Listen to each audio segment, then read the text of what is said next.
말씀 전하도록 하겠습니다. 국제 선교단체에서 해마다 세계 기독교를 박해하는 국가 리스트를 만들어서 보내줍니다. 거기에 보니까 2023년도죠. 지난해 박해를 한 국가 중에 1위가 북한이었습니다. 북한에서는 종교의 자유가 없죠. 예수 믿으면 무조건 옥에 갇힙니다. 두 번째 나라가 사우디아라비아입니다. 사우디아라비아에서 예수 믿으면 잡혀갑니다. 3위가 이란입니다. 공식적으로 예배 드리거나 이러면 지정된 교회 아니면 모두 다 불려 잡혀갑니다. 4위가 아프가니스탄입니다. 아프가니스탄은 아주 박해가 심한 곳 중에 한 곳입니다. 제가 예전에 사무실에 있을 때 아프가니스탄에서 온 남자분이 한 분 계셨는데 음악 선교사라고 그 비자를 받아가지고 한국에 왔더라고요. 저한테 눈물로 호소하는데 자기 아내가 팔려갔는데 어디로 갔는지 모르는데 그것만 좀 찾아달라고 그렇게 애원하는 분이 계셨습니다. 그만큼 박해가 심합니다. 5위는 소말리아입니다. 그리고 가장 가까운 나라 중에 중국이 12위입니다. 지금 우리가 뉴스를 봐서 알겠지만 북한에서는 우리가 생각하는 것 이상으로 많은 성도들이 예수를 믿다가 잡혀가죠. 인권을 유리당하고 그리고 혹독한 핍박을 받고 있습니다. 최근에 가장 큰 이슈가 되고 있는 게 뭐냐면 20대에서 30대 연령의 북한의 남자들을 러시아로 파병해서 전장의 최전선에 배치한다는 뉴스들이 계속해서 흘러나옵니다. 아무리 아니라고 해도 사실로 드러나는 과정들을 우리가 눈으로 볼 수가 있습니다. 러시아의 전쟁에 민족과 민족 간의 전쟁이죠. 같은 나라였던 지역과 우크라이나, 분명히 국가는 다르지만 그러나 같은 예전에는 소비에트라는 그 연방 국가 안에 있었던 나라들이죠. 서로 자기 민족끼리 전쟁을 하고 있어요. 거기에 방패막이가 바로 북한의 청년들이 그 앞에 나가 있습니다. 몇 해 전에 탈북했던 한 기독 청년의 간증을 읽어보면은 북한의 기독교 탄압이 얼마나 심한지 알 수가 있습니다. 이 청년이 예수 믿는다는 이유로 정치 보위부에 끌려가가지고 온갖 고문을 다 당하고 감옥에 들어갔는데 거기에 있는 죄수 중에 80% 즉 10명 중에 8명, 9명이 다 예수 믿는다는 이유로 붙잡혀 왔다는 거예요. 다 감옥에 있습니다. 그 가운데 80대 노인도 있고 90대 노인도 있습니다. 여러분 우리가 생각하는 80대와 그들이 생각하는 80대 다릅니다. 제가 몽골에 갔더니 한 굉장히 나이가 많이 드신 노인분이 한 분이 저를 가이드해 주시겠다고 오셨어요. 그래서 식당에서 식사를 했는데 죄송하지만 연세가 어떻게 되십니까? 그랬더니 저하고 동갑이라고요. 저는 할아버지인 줄 알았는데 그만큼 못 먹거나 그만큼 고생을 하면 빨리 늙어요. 그런데 이 북한에서 80대 노인이라 그러면 거의 이제 죽음을 앞두고 있는 노인 중에서 완전 노인입니다. 어쩌다 고문을 심하게 받았는지 그들 중에는요 장애인들도 굉장히 많아요. 정신병자 굉장히 많습니다. 제정신으로 살 수가 없어서 그곳에서 그렇게 했어요. 그들도 다 예수 믿는다는 이유로 끌려왔고 거기에서 옥살이를 하면서 평생을 죽음을 맞이하게 되는 사람들입니다. 하루에 밥 한 그릇 못 먹죠. 우리가 알다시피 죽 없습니다. 강냉이 그런 거 없어요. 옥수수 몇 알 말라 비틀어진 거 땅에 굴러다니면 그거 집어다 먹죠. 옥수수 몇 알 가지고서 그거 먹고서 연명하고 있는데 쥐를 잡아먹는 거 그거 매일 일상입니다. 근데 쥐를 보면은요 그날은 운수 대통한 날이에요. 쥐가 말랐기 때문에 없습니다. 잡아먹을 쥐도 없어요. 그래서 그 일대 지역 일대에는 쥐 한 마리 없어가지고 먹을 게 아무것도 없습니다. 그리스도인의 박해가 얼마나 심한지 북한을 위해서 기도해야 되는 우리가 돼야 돼요. 그렇죠? 우리는 가까이 있으면서도 누가 그러더라고 택시기사분이 저 5만원 내면 북한까지 금방 중심부까지 택시 타고 들어갈 수 있는 거리라고. 전 세계적으로 개신교 성도들이 줄어들고 있어요. 영적으로나 세상적으로나 자리를 잃어가고 있습니다. 미국에는요 교회 거의 다 지금 문 닫는 교회들이 굉장히 많아요. 청년들이 교회를 떠나고 그리고 나이 드신 분들도 이제 예수 안 믿고 등 돌린 사람들이 너무나 많습니다. 마지막 때가 다다르면 이러한 현상이 나타난다고 성경은 기록하고 있습니다. 민족과 민족이 나라와 나라가 서로 전쟁을 치른다고 그렇게 기록하고 있습니다. 믿는 자들이 점점 줄어드는 현상은 마지막 때에 드러나게 되는 현상 중의 현상이죠. 그리고 기후변화, 이 또한 성경에서 예언한 말씀이죠. 세상이 제 이치에 있지 않고 틀어지다 보니까 모든 것들이 다 엉망진창이 되고 말아요. 우리는 딱 지금 이 시대를 살고 있어요. 과거 기독교가 오늘날처럼 박해를 받은 적이 없습니다. 로마 시대에, 신약 시대에 많은 성도들이 예수 때문에 박해를 받았다고 하는 건 일부 지역이었어요. 그런데 현재 약 2억에서 2억 5천 명이 전 세계적으로 예수를 믿는다는 이유로 핍박을 당하고 있습니다. 중국, 인도네시아, 그리고 아프가니스탄, 중동 지역, 모슬렘의 모든 국가에서는요, 암암리 보이지 않는 핍박들이 일어나고 있어요. 우리는 그들처럼 생명을 잃을 만큼 핍박을 받고 있지는 않아요.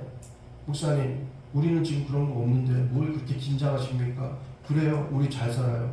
잘 살 때 정말 위험합니다.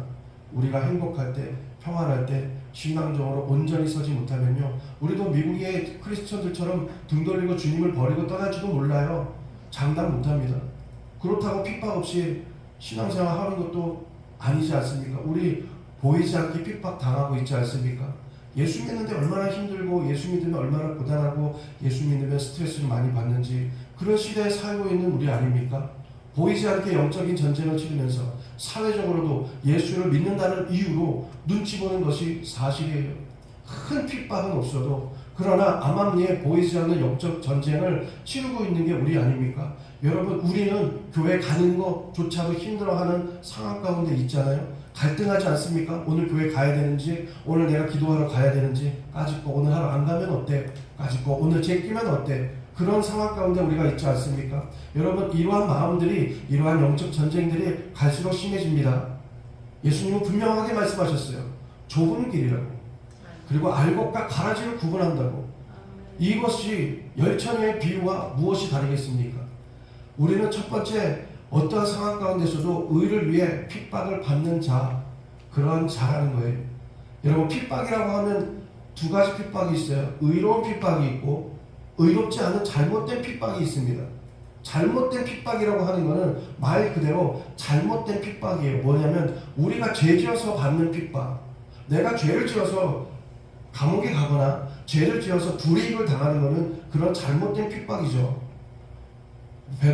베드로전서 2장 19절에 이렇게 말씀하고 계셔요. 애매히 고난을 받아도 하나님을 생각함으로 슬픔을 참으면 이는 아름다우나 죄가 있어 매를 맞고 참으면 무슨 칭찬이 있으리요? 상관없다라는 거예요. 오직 선을 행함으로 고난을 받고 참아야지만 하나님 앞에 아름다운 거야.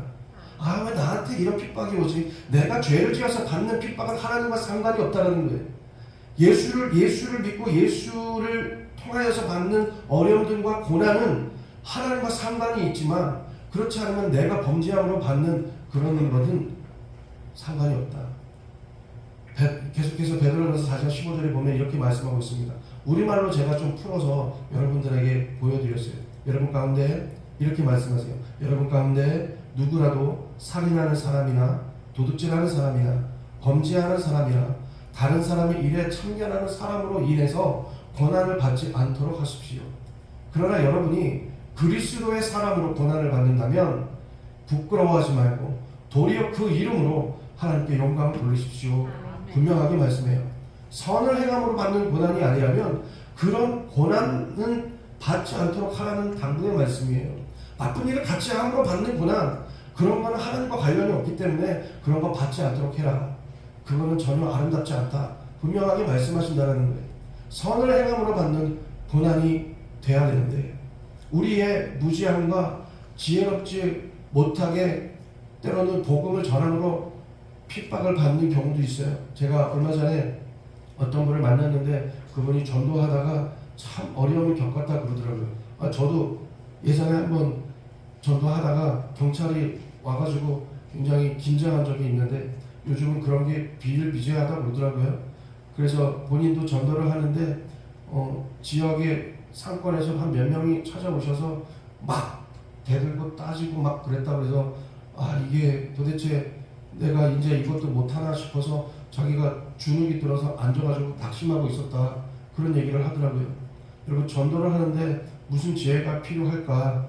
그렇게 생각할 수도 있어요. 전도는 그냥 예수님의 이름 전하면 되는 거 아니야? 그렇게 생각하는데 전도에도 지혜가 필요 있다고 하는 거 보면 아마 여러분들이 잘 아실 거예요. 전도하는 데 있어서 무턱대고 지옥 가지 말라고 막 따지면 그 마음의 상심이 얼마나 되겠습니까?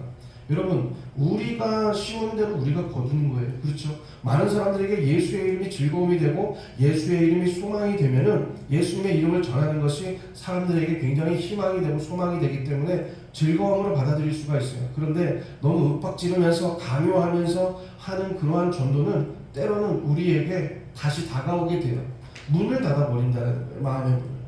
기술적인 방법도 필요해요. 예전에 전도 강의를 갔더니 전도가 그렇게 방법이 많은지 몰랐어요. 무슨 고구마 전도, 진돗개 전도, 무슨 여러 가지 전도 방법들이 많이 있잖아요. 안 좋은 인식을 심어주지 않도록 전도해야 된다. 그렇다면 제가 생각해 보니까 관계 전도가 참 그런 면에서는 굉장히 괜찮은 부분인 것 같아요.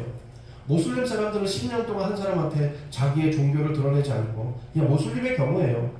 그냥 너무너무 친절하게 베풀고 그리고 같이 떡을 떼는 교제도 하고 함께 나누는 일을 함으로 전도를 한다 그러더라고요. 그래서 나중에 10년 후에 그들에게 내가 이렇게 교회를 다니니까 같이 한번 가보시겠어요? 그러면 100% 간다는 거예요. 그렇기 때문에 우리의 생활 가운데 행실이나 관계가 그래서 중요한 거예요. 그래서 예수님께서는요, 제자들을 전도하러 보내실 때 자, 한 명씩 나가라 이러지 않으셨어요. 왜 둘씩 짝을 지어 보냈을까? 너무너무 애들이 소극적이어서 2명씩 짝을 지어서 보냈던가? 그렇지 않아요. 이 둘씩 짝을 지어서 보냈다는 거는요, 지혜롭게 하기 위해서, 야, 너 그렇게 하는 건 좀 아닌 것 같아. 서로 의견을 나누면서 할 수 있는 방법을 주님께서는 이미 아시고 그렇게 보내셨던 것 같아요. 마태복음 10장 16절에 보니까 보라 내가 너희를 보냄이 양을 이리 가운데 보낸과 같더라. 양을 이리 가운데 보내면 이 양이 그대로 있습니까? 이리한테 잡혀 먹기잖아요. 그렇게 어려운 가운데 보내지만 그러나 너희는 뱀같이 지혜롭고 비둘기같이 순결하라 그럽니다. 양을 이리 가운데 보내는데 이상하게 용기를 내거나 담대해서 이리에게 잡아먹히지 않도록 조심해라 이렇게 말씀하지 않고 뭐라 그러냐면 뱀같이 지혜롭고 비둘기같이 순결하게 그렇게 하라 이럽니다. 그렇기 때문에 전도에 있어서는 또는 복음을 위해서 하는 일에는 지혜로운 방법이 필요하다는 거예요. 교회를 하는데도 막무가내 막 하는 것이 아니라 무엇인가 생각하고 계획하고 질서 있게 지혜롭게 해야 교회도 아름답게 운영되는 것 아니겠습니까? 그래서 우리가 직분을 세우고 그래서 맡은 이들을 세워서 그들을 통하여서 질서 있게 뭔가 지혜롭게 하고자 하는 것, 그게 주의 일 아니겠습니까? 여러분, 크리스찬들은요 주님 안에서 엄청난 지혜를 주님으로부터 받아야 되지만 또는 우리 스스로가 지혜 있게 모든 일들을 감당해야 되는 거예요. 지혜로운 방법으로 예수의 이름을 전하고 하나님의 사랑 또한 우리는 나누어져야 된다는 거예요. 우리가 예수님의 이름을 전할 때 너무 무지막지하게 전해서 일부러 핍박을 자초할 필요가 없다라는 겁니다. 그렇기 때문에 지혜가 무엇보다도 중요해요. 그렇다면 주님 안에서 진정한 핍박, 그 핍박을 받는다는 것, 핍박은 도대체 무엇인가? 여러분, 성경은 예수님을 뭐라고 표현하시냐면 예수님이 우리의 의로움이라고 말씀하세요. 주님이 뭐라고요? 우리의 의로움, 즉 우리의 의가 된다 말씀하셔요. 여러분, 우리가 스스로 의롭게 되고자 해도 우리는 스스로 의롭게 될 수가 없어요. 몰라요. 세상적으로 도덕적으로 도덕적인 어떠한 그런 질서를 배우고 그런 관점에서 의로움을 표출할 수도 있지만 성경에서는 뭐라고 그러냐면 우리는 스스로 의롭게 될 수 없다고 분명하게 말씀하셔요. 우리는 다 똑같은 사람이기 때문에. 그렇다면 무엇인가 우리보다 더 뛰어난 아주 잘하시는 의로움 중에 의로움, 그분을 통하여서 우리가 의를 배우면 의롭게 되지 않을까? 그런 관점에서 봐야 된다는 거예요. 그래서 예수님께서 성경에 말씀하시는 의로움이 되신다. 우리의 의가 된다는 거예요. 예수님은 우리의 의로움이시고 여러분, 우리는 의로운 주님께 붙어있는 가지예요. 이해되시죠? 그러므로 의를 위하여서 핍박을 받는다는 것은 예수님 때문에 예수로 인하여서 예수와 관련하여서 핍박을 받는 거예요. 그렇게 받는 핍박은 하나님께서 보시기에 아름답다라고 말씀하고 보시고 계시다라는 거예요. 하나님과 관련된 하나님의 다스리심과 하나님의 임재 가운데 무엇인가 잘 되기 원한다면 예수와 연결이 되고 주님과 함께 할 때 잘 되어진다는 거예요. 그렇지 않으면 상관이 없다라고 말씀하셔요. 성경은 디모데후서 3장 12절에 무릇 그리스도 예수 안에서 경건하게 살고자 하는 자는 핍박을 받으리라 그래요. 참 이 말씀을 잘 보면요, 경건하게 살고자 하는 자, 우리는 경건하게 살고자 하는 사람 아닙니까? 무엇인가 하나님 말씀대로 살고자 하는 사람들이에요. 그런데 그렇게 사는 사람들에게 핍박이 있을 수도 있다가 아니라 핍박을 받으리라. 그러면 여기서 지금 당연하게 핍박을 받게 된다고 말씀하시잖아요. 그렇죠? 경건하게 살고자 할 때는 반드시 뭐가 온다? 핍박이 온다 그래요. 교회 잘 다니려고 하는데, 기도하러 기도원 가려고 하는데, 금식하고 예배 드리려고 하는데 왜 이상하게 문제가 터지지? 왜 이상하게 핍박이 몰려오는 거지? 왜 기도원만 간다고 하면 몸살이 나는 거지? 왜 예배 드리러 가려고만 하면 그렇게 바빠지는 거지? 여러분 이상하지 않아요? 주님의 일을 좀 하려고 마음만 먹으면, 헌신 좀 하려고 작정만 하면 환경적으로나 심리적으로나 핍박이 찾아오고 가족 간에 이상하게 불미스러운 관계가 형성이 되고, 그러한 일로 인하여서 마음이 불편해져요. 형제간에도 이상하게 잘 지내다가 오늘 교회 가야 되는데 왜 남편이 나한테 이러나, 왜 아내가 나한테 이러나, 왜 우리 어머니는 그러나, 왜 우리 아버지는 그러나, 왜 자녀들이 나한테 이러나, 이상하게 주일만 되면 이상하게 뭔가가 그래요. 직장이나 사업장이나 마찬가지예요. 내가 있는 그곳에 무엇인가로 인하여서 마음이 상하게 되고 기운이 이렇게 만들어요. 전도하면 뭐하냐 이런 마음이 들 만큼 낙심을 가져다줘요. 그래서 참 기분 나쁘게 주일 예배 들어올 수도 있어요. 저는 이해해요. 기분 언짢은 마음을 가지고서 집사님이 말 시켜도 오늘은 누가 오늘은 나에게 말 좀 걸지 않았으면, 그런 마음으로 교회에 올 수도 있어요. 기도도 안 되네 이런 생각이 들잖아요. 마음의 평안이 중요하다. 아침에 간간히 생각해 보니까 예전에 제가 그런 적이 있어요. 오늘은 좀 교회 가갖고 신나게 할렐루야 할렐루야 하는 것보다 집안에서 좀 가만히 마음의 평정심을 좀 가질 수 있도록 그렇게 해야겠다 하고 교회 오늘 가는 거 좀 쉬자. 하나님도 내 마음이 중요하니까 그래서 집에서 쉬어야겠다 이렇게 생각하고 그날 제낄 때가 많잖아요. 무기력해지는 이유는 도대체 무엇입니까? 왜 우리는 주님과 관련된 일만 하면은, 영적인 삶 좀 살려고 하면, 경건한 생활 좀 하려고 하면, 신앙생활 좀 하려고 하면 뭐가 그렇게 맨날 우리를 걸고 넘어뜨립니까? 여러분 요한복음 15장 18절에 우리 예수님도 이러한 여러 가지 핍박을 받으셨대요. 주님은 사역하는 가운데서 핍박을 받으셨대요. 세상이 너희를 미워하면 너희보다 먼저 나를 미워하는 줄을 알라. 너희가 세상에 속하였으면은 세상이 자기의 것을 살아갈 터이나. 이게 무슨 말이냐면, 너희가 세상에 속해 있다면 세상의 주인인 그가 그냥 내버려 둔다 이거예요. 도무지 우리의 심리 건들지 않아요. 우리의 환경 건들지 않아요. 그냥 좋게 그냥 내버려 둬요. 우리가 세상에 속해 있으면 그냥 너는 내 아들이라 하고, 마귀가 얼마나 좋아합니까? 그냥 가만히 있어. 평안하지? 안 건드릴게. 괜찮아. 이렇게 한다라는 거예요. 너희가 세상에 속하였으면 세상이 자기의 것을 살아갈 터이나 너희는 세상에 속한 자가 아니오. 도리어 세상에서 나의 택함을 입은 자인 고로 세상이 너희를 미워하느니라. 믿음 생활하려고 하는데 왜 이렇게 방해하는 것들이 많은 걸까? 왜 우리를 그렇게 미워하는 걸까? 이유는 간단합니다. 자기들처럼 세상에 속해서 죄짓지 않는다고, 같이 방탕하지 않는다고 마음 먹고 있기 때문에, 그들처럼 같이 그냥 세상의 물결에, 죄악의 물결에 끌려가게끔 그렇게 살지 않겠다고 생각하고 믿음 생활 하겠다고 그렇게 마음 먹고 있기 때문에, 그래서 우리를 미워하는 거예요. 요한복음 15장 20절에 사람들이 나를 핍박하였은즉 너희도 핍박할 터이요, 내 말을 지켰은즉 너희 말도 지킬 터이라. 예수를 믿는 사람이 고된 상황을 겪게 되는 것은 지극히 정상입니다. 예수님의 제자들도 똑같이 핍박을 받았습니다. 우리는 12제자의 생애의 마지막이 어떠했는가를 우리는 역사적으로 봐서 압니다. 베드로 믿음 생활하는 걸로 인해서 로마에서 거꾸로 십자가에 매달려 죽었잖아요. 무지막지하게 죽었습니다. 그는 주님의 수장이었어요. 그래서 로마가 봐주지 않았습니다. 그는 주님 앞에 어떻게 내가 우리 주님과 똑같은 모습으로 십자가에 달려 죽을 수 있습니까? 저는 우리 주님처럼 그렇게 못합니다. 내가 뭐라고 나를 그냥 거꾸로 세우세요 해서 십자가에 못 박은 걸 뒤집어서 세웠어요. 마가는 알렉산드리아에서 기도하다가 주님 앞에 기도하다가 죽임을 당했습니다. 빌립은 소아시아에서 십자가 지고 죽었어요. 똑같이. 바돌로메는 몸에 가죽이 벗겨지는 채로 죽임을 당했어요. 얼마나 고통스러웠겠어요. 도마는 여러분 예배하십시오. 여러분 예배가 중요합니다. 하나님께 예배하세요라고 그렇게 외치다가 죽임을 당했어요. 마태는 에티오피아에서 경건하게 사는 것을 알려주려고 신앙생활 알려주는 게 이런 겁니다라고 알려주다가 에티오피아에서 죽임을 당했어요. 창에 찔려서 그 자리에서 죽었어요. 마띠아는요 예루살렘에서 돌 맞고 쓰러진 자를 그냥 목을 베서 죽였어요.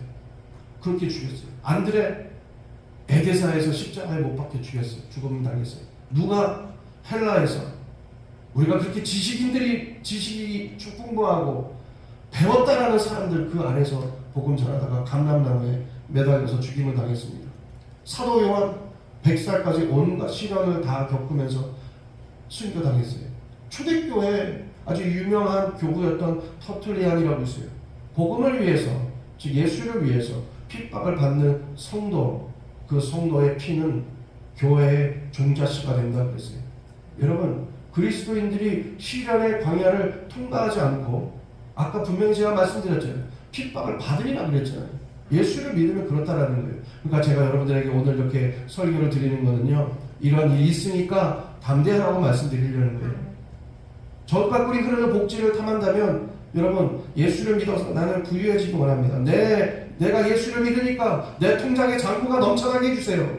내가 예수를 믿으니까 우리의 집에 우리의 자녀들에게 우리에게 물질의 축복이 넘쳐나게 해주세요. 이렇게만 기도하면 이건 기복이에요. 그렇죠? 시련의 광야를 통과하지 않고 어떻게 하나님의 축복을 받습니까? 이스라엘 백성들이 역사적으로 이집트에서 나왔을 때 광야에서 얼마나 많은 시련들을 겪었어요?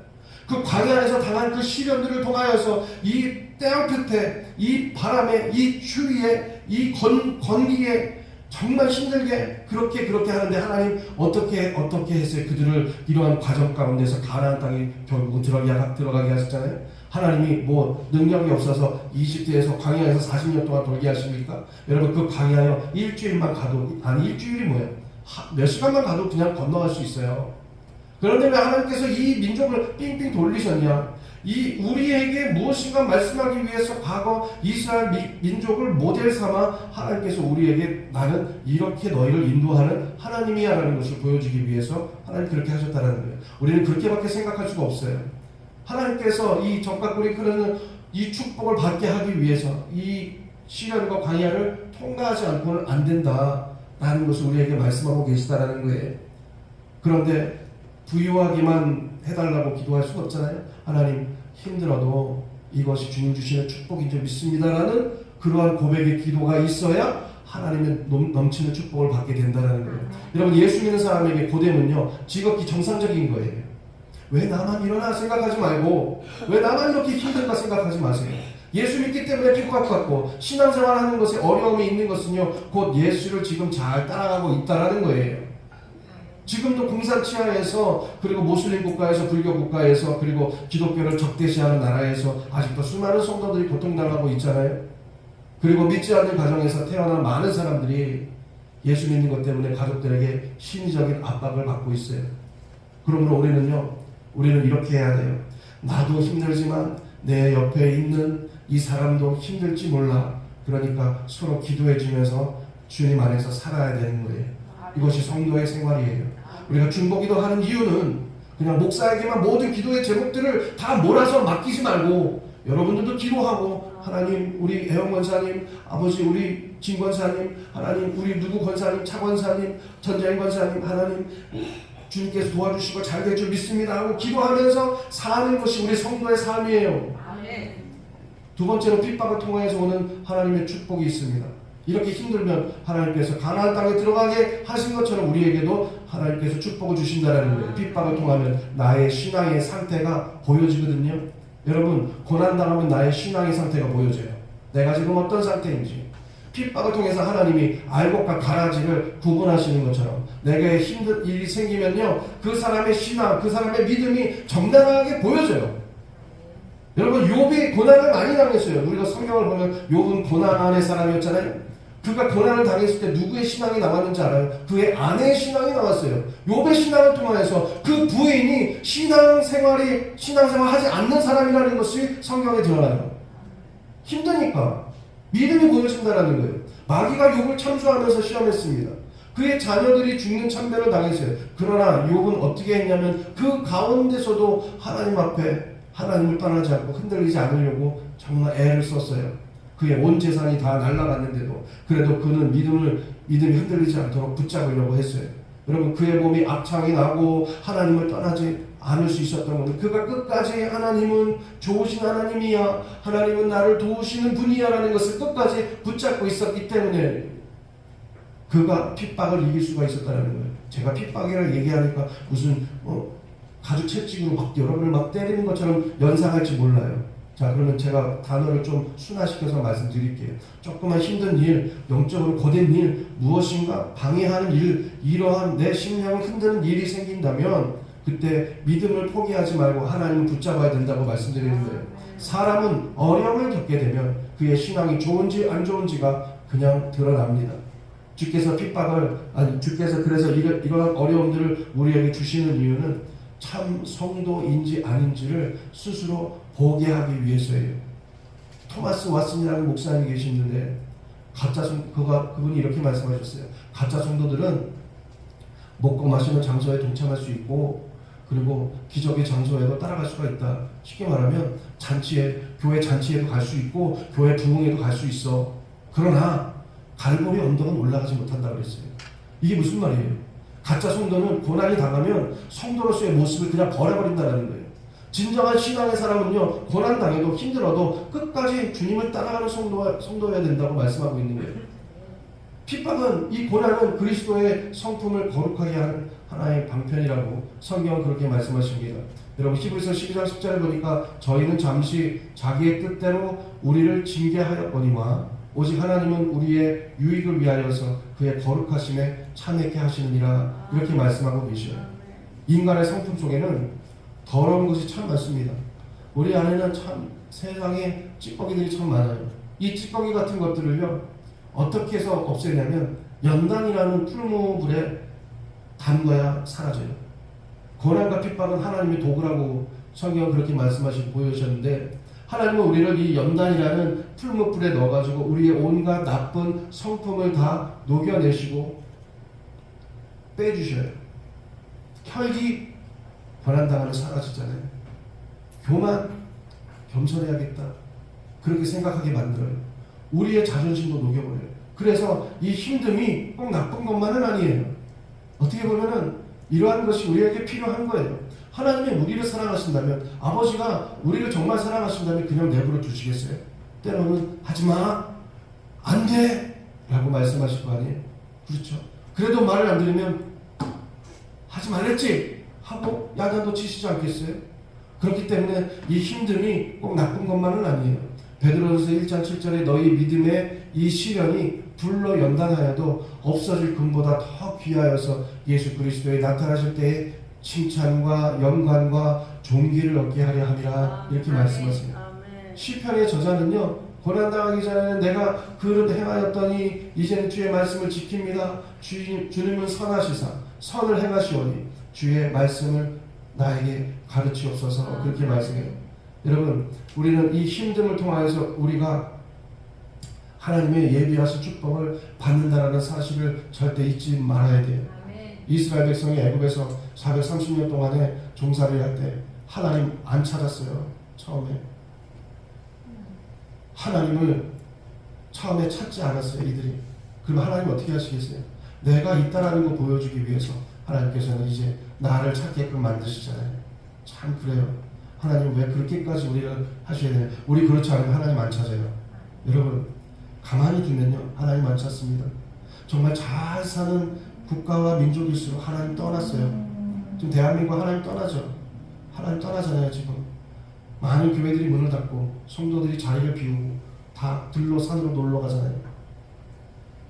바로 왕이 핍박하니까 그때부터 하나님 찾기 시작했어요. 이스라엘 역사를 보면요, 항상 외침이 있거나 핍박이 있을 때 하나님을 더 부르짖고 찾았어요. 그래서 애굽에서 나와서 적과 꿀이 흐르는 가나안 땅에 살 수 있게 된 거예요. 이 힘듦을 통하여서 우리는요, 주님의 임재를 또한 체험하게 되고 경험하게 됩니다. 여러분, 눈물 나고 힘들 때 하나님께 기도하지 않아요? 그렇잖아요. 그렇다면 우리가 눈물 없이 하나님 앞에 기도할 수 있는 방법을 몸에 익힌다면 우리는 고난 없이 하나님의 임재를 경험하게 되는 거 아니겠습니까? 다니엘서에 보니까 세 친구가 나와 사드락과 메삭과 아벳느고, 이 이야기는 제가 구체적으로 설명드리지 않아요. 이들이 풀무불 속에서 들어갔을 때 누가 있었어요? 그 안에 분명히 3명이 들어갔는데 이 왕이 보기에 1명이 더 있거든요. 그 풀무불이 얼마큼 뜨거웠냐면은 들어가면 바로 타줍니다. 아무튼 엄청 뜨거웠던 것 같아요. 용광로 같은 거였던 것 같아요. 그런데 그 안에 4명이서 왔다 갔다 하는 걸 보고서 나오라고, 나와봐 막 소리를 지르잖아요, 성경에. 그런데 나왔더니 3명이야. 들어가면 4명인데 무엇을 말하고 계시오? 여러분, 주님이 우리와 함께 하신다는 거예요. 나 힘들 때 하나님께서 나와 함께 해주고 계시다는 거예요. 혼자 있는 것 같지, 혼자 눈물 흘리면서 기도하는 것 같지만 그 옆에 우리 주님이 계시다는 거예요.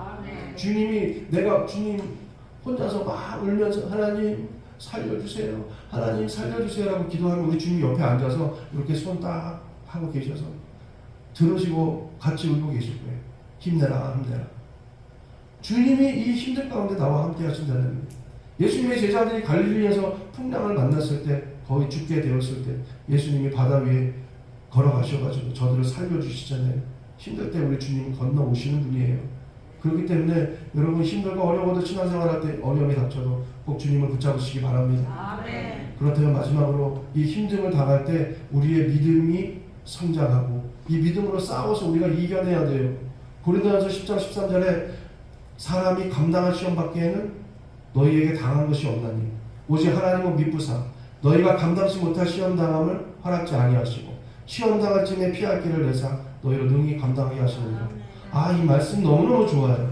감당할 수 있게 해주신대요. 아무리 힘든 일이 있어도 하나님은 피할 길을 주신대요. 그래서 감당하게 하신대요.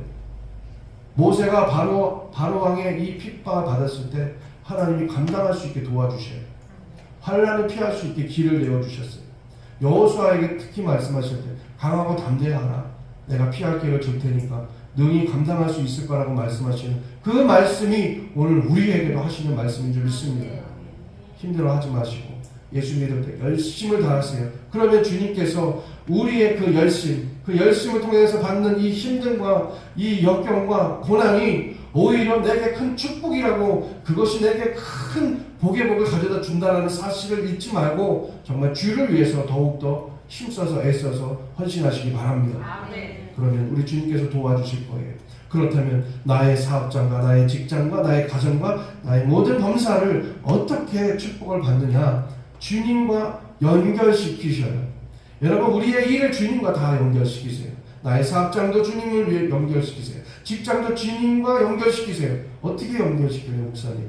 이게 지금 다른데, 교회에서 하는 것과 내가 하는 일이 다른데 어떻게 주님과 연결시킵니까? 여러분, 이렇게 연결시키는 거예요. 아침에 예배처럼 시작하세요. 기도하고, 하나님, 여기는 주님이 내게 허락하신 직장입니다. 주님께서 주셨으니 주님이 도우셨어서. 자, 그러면 우리 주님이 모르셨다 하더라도, 물론 모르실 수 없죠. 모르셨다 하더라도 그래, 그거 내 거지. 자, 그럼 주님과 연결이 되잖아요. 그럼 주님께서 그냥 둡니까? 주님은요, 주인 되신 주님은요, 내 것은 내가 지킨다고 하셨어요. 하나님 반드시 남에게 뺏기지 않는다고 하셨어요. 그분이 내 거라고 생각하셨을 때는요, 어떤 어려움이 와도 그거 주님이 붙잡았기 때문에 절대로 다른 것에 의해서 소멸되지 않습니다. 우리가 주님과 연결시키면 우리 주님께서 승리있게 도우시고 축복해 주십니다. 의를 위하여 핍박받는 자는 복이 있다고 말씀하셨어요. 우리의 허물이 아니라 예수님의 복음을 증거하다가 힘듦을 당하고 주님의 삶을, 거룩한 삶을 살려다가 어려움을 겪으면 복이 있다 말씀하십니다. 힘든 거 당연한 겁니다. 그렇기 때문에 인정하고 주님과 관련 있는 거룩한 삶이라고 생각하고 하나님 앞에 더욱더 맡기고 기도하여서 주님의 축복을 받는 그러한 성도님이 되시기를 주님의 이름으로 축원드립니다. 기도하겠습니다. 하나님 아버지, 주님, 의를 위하여 박해를 받는 자는 복이 있다고 말씀하신 하나님, 예수를 위해서 살고 예수를 위하여서 고난을 당할 때 오히려 더 기뻐하고 감사하는 믿음의 사람이 되게 하여 주시옵소서. 오늘날 예수님을 부끄러워하는 사람들이 너무나 많습니다. 교회 다니는 것을, 예배자로 사는 것을 자랑하지 못하는 성도들이 너무나 많습니다. 기쁨의 교회 성도들은 이러한 그리스도인이 되지 않도록 하나님 믿음 주시고 용기 주시고 지혜를 더하여 주시옵소서. 우리가 겪고 있는 어려움들이 의를 위하여 생긴 고난이 되게 하여 주시고 장차 주님이 우리를 향하여서 베푸시는 사랑과 은총이 더 크게 넘쳐나서 우리가 그 축복을 받는 성도들이 되도록 인도하여 주시옵소서. 항상 함께 하시는 우리 주 예수 그리스도의 이름으로 기도드립니다. 아멘. 할렐루야. 성찬주일입니다. 예수께서 우리 몸을 위하여